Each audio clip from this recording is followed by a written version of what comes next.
Comme vous le savez, la CENI a réactivé les cadres de concertation avec les partis politiques, mais aussi avec la société civile, qui permettent une interaction constructive et un échange d'informations directes. Cette démarche de transparence, mais surtout d'inclusion, est dictée par la vision des nouveaux membres de la CENI, qui est celle d'une CENI au standard mondial qui imprime une culture démocratique pérenne en République démocratique du Congo. Chères jeunes femmes, nous constituons les 3/4 de la population africaine. Face à l'augmentation de la population jeune qui domine la démographie de l'Afrique, il est clair que le continent ne pourra réaliser ses objectifs sans la participation active et le leadership des jeunes, surtout des jeunes femmes. C'est ici pour moi l'occasion de nous interpeller, nous jeunes, et plus particulièrement les jeunes femmes, car nous sommes des acteurs majeurs de développement.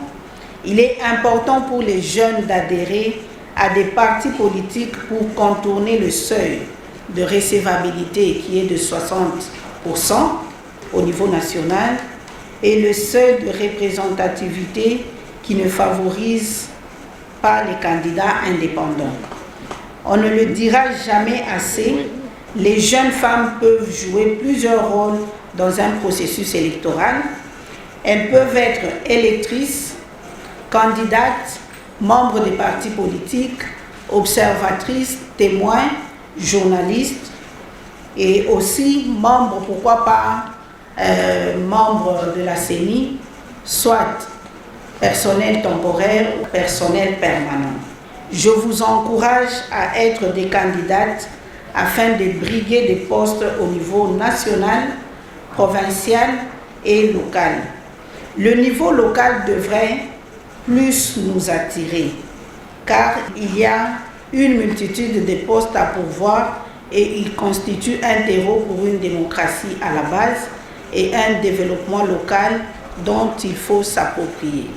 Notre organe de gestion électorale a élaboré en 2022 son plan stratégique 2021-2027 dont l'axe 4 vise à construire une nouvelle culture d'inclusivité pour une plus grande adhésion.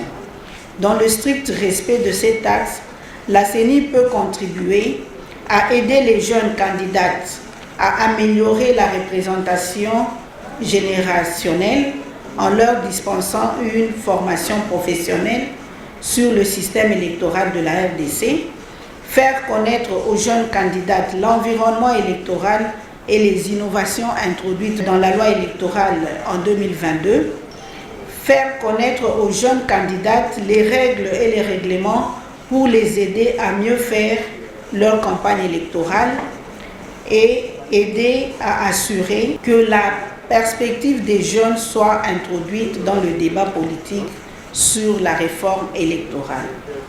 Pour la concrétisation des points évoqués ci-dessus, la CENI que je représente ici organise des cadres de concertation dénommés Jeunes et élections, au cours desquels les jeunes organisés dans les associations font entendre leur voix auprès de l'organe de gestion électorale de notre pays.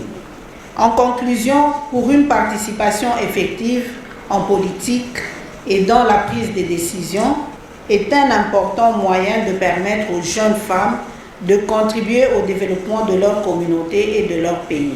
Vive la jeunesse féminine de l'IFACI, je vous remercie.